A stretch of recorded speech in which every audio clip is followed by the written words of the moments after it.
3 mai. Juge, chapitre 17, verset 1 à chapitre 18, verset 31. Dans la région montagneuse des Francs, vivait un homme nommé Mika. Il déclara à sa mère: Tu te souviens qu'on t'a volé 1100 pièces d'argent et que tu as maudit les voleurs en ma présence. Eh bien, c'est moi qui ai pris cet argent. Il est chez moi. Que mon fils soit béni de l'Éternel, lui dit sa mère. Il rendit les 1100 pièces d'argent à sa mère qui dit: Je consacre cet argent à l'Éternel en faveur de mon fils pour en faire une statue et un idole en métal fondu. Je vais donc te le rendre. Le fils remit l'argent à sa mère, qui en préleva 200 pièces pour les donner à un orfèvre. Celui-ci en fit une statue et un idole en métal fondu, qu'on plaça dans la maison de Mika. Ayant donc chose lui un lieu de culte, il fit faire un autre statue et des idoles domestiques, puis il établit près l'un de ses fils. En ce temps-là, il n'y avait pas de roi en Israël. Chacun faisait ce qu'il y jugeait bon. Or, il y avait là un jeune Lévite, originaire de Bethléem en Juda, qui appartient à la tribu de Juda. Il résidait là. Il avait quitté Bethléem pour aller s'établir là où il trouverait un domicile. En cause des routes, il était arrivé dans la région montagneuse de Franc et jusqu'à la maison de Mika. D'où viens-tu? Lui demanda celui-ci. Je suis Lévite, répondit-il, de Bethléem en Juda. Je suis en route pour m'établir là où je trouverai un endroit. Eh bien, lui dit Mika, reste donc chez moi. Tu me serviras de père et de prêtre, et je te donnerai du spice d'argent par an, en plus de vêtements et de la nourriture. Le Lévite entra à son service. Il accepta de rester chez cet homme qui le traita comme l'un de ses fils. Mika établit les Lévites dans sa charge, et les gens en devint donc son prêtre.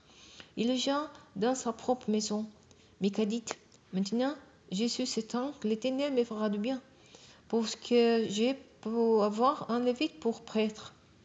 À ce temps-là, il n'y avait pas de roi en Israël. La tribu de Dan cherchait un territoire pour s'y établir, car jusqu'à ce moment-là, il n'avait pas obtenu de patrimoine parmi les autres tribus d'Israël. Les Danites s'envoyèrent donc 5 hommes d'entre eux, particulièrement courageux de Tortserea et d'Estaël, avec pour mission d'explorer et de reconnaître les pays. Ces 5 hommes arrivèrent dans la région montagneuse des Francs, près de la maison de Mika, et y passèrent la nuit. Comme ils étaient tout près de la maison, ils remarquèrent l'accent du jeune Lévite et allèrent de les trouver pour lui demander: Qui te fait venir à cet endroit? Qu'est-ce que tu fais là? Pourquoi restes-tu ici? Il dit tout ce que Mika faisait pour lui. Il me donnait un salaire et je suis devenu son prêtre. Alors ils lui dirent: Consulte donc Dieu, nous t'en prions, pour que nous sachions si le voyage que nous avons entrepris réussira. Le prêtre leur répondit: Poursuivez tranquillement votre route. L'Éternel approuve le voyage que vous faites. Les 5 hommes se remirent en route et allèrent jusqu'à Laïs. Ils s'y trouvèrent une population vivant en toute sécurité à la manière des Sidoniens, tranquilles et confiants. Personne ne leur causait de nuit, personne n'y exerçait une autorité oppressive, et ils se trouvèrent loin des Sidoniens, sans élection, avec personne. Les 5 hommes revirent à Tsurea et Estaël avec leur tribu où on leur demanda: Quelles sont les nouvelles? Ils leur répondirent: Allons-y, marchons contre eux, car nous avons examiné le pays et il est excellent. Quoi? Vous ne dites rien, ne l'abîmez pas, mettez-vous en route et allez les conquérir. En arrivant là-bas, vous trouverez une population sans défiance et un pays spécieux et largement ouvert que Dieu a livré entre vos mains. C'est une contrée où rien ne manque de ce que la terre peut produire. Et les 600 hommes de la tribu de Dan, armés pour les combats qui terrain, Tsoréa et Estao. À un cours de route, ils camperont près de Kiriath Yarim en Juda. C'est pourquoi cet endroit s'appelle encore aujourd'hui Manédan, le camp de Dan. Il est situé à l'ouest de Kiriath Yarim. De là, il se dirige vers la région montagneuse d'Ephraim et dit parvient aux bords de la maison de Mika. Alors les 5 hommes qui étaient allés reconnaître la région de Laïs dirent à leurs compagnons: savez-vous qu'il y a dans l'une de ces maisons là un vêtement sacerdotal, des statuettes sacrées, une statue et une idole, un métal fondu? Maintenant, vous savez ce que vous avez à faire. Alors ils firent un détour jusque-là, entrant dans la maison du jeune Lévite, la maison de Mika, pour les saluer. Pendant ce temps, les 600 Danites armés pour les combats s'étaient postés à l'entrée de la porte. Les 5 hommes qui étaient allés reconnaître l'épée entrèrent et s'emparèrent des 2 statues, des idoles domestiques et des idoles en métal fondu.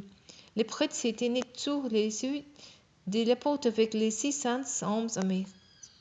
Mais alors que les autres entrèrent dans la maison de Mika et prenant les statues, les idoles domestiques et les idoles de métal fondu, il leur demanda: Qui faites-vous là?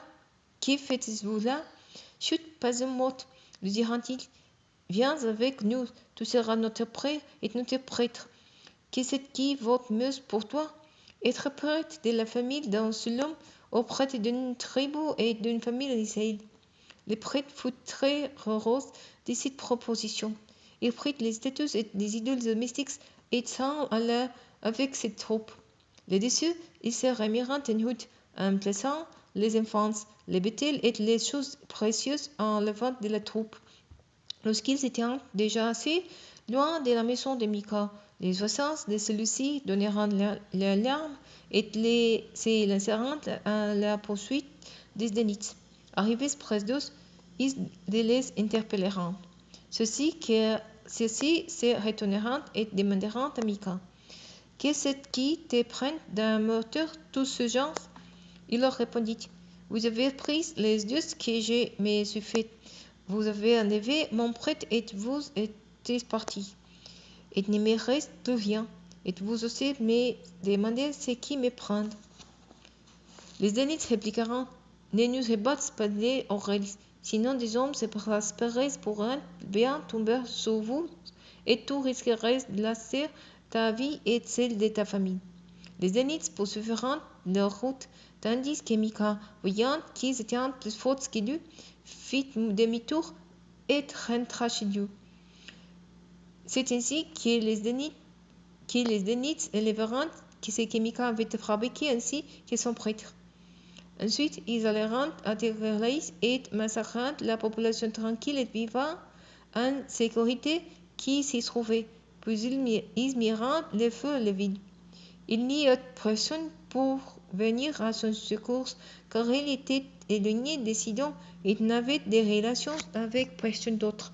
La ville était située dans la vallée attenante à Beth-Rehob. Les descendants de Dan rebâtirent la ville et s'y installèrent. Ils appelèrent la ville Dan du nom de leur ancêtre Dan, les fils d'Israël.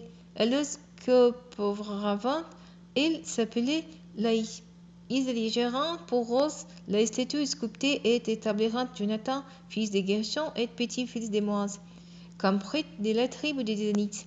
Ses descendants remplirent cet office jusqu'au temps où les gens de la région furent amenés en captivité. Ils laissèrent donc pour eux la statue que Mika avait fabriquée et il y resta pendant tout le temps qu'il y eut un sanctuaire de Dieu à Shiloh.